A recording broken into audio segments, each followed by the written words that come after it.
ادم له بیا چیړلي چا تارونه د رباب دي، فضای سندریزه کړه نغمې د انقلاب دي.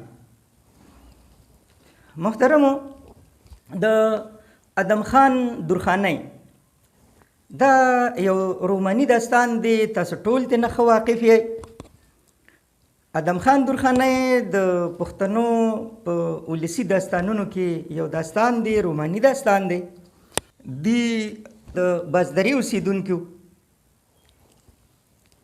عام طور خلک دا ګڼي چې دا یوسفزي وو،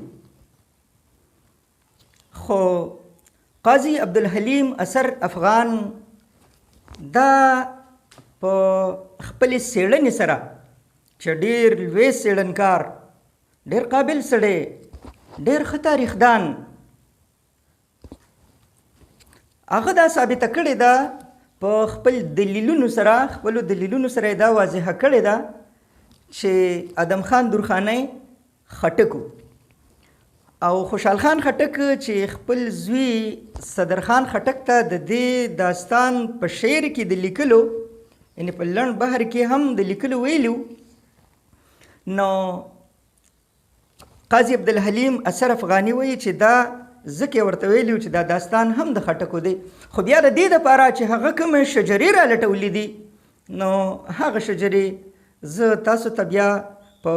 را روان وخت کې ویم چې د په کوم تحقیق سره، په کومو ثبوتونو سره دا واضحه کړې ده چې ادم خان درخانۍ دا یوسفزي نه بلکې دا خټک و.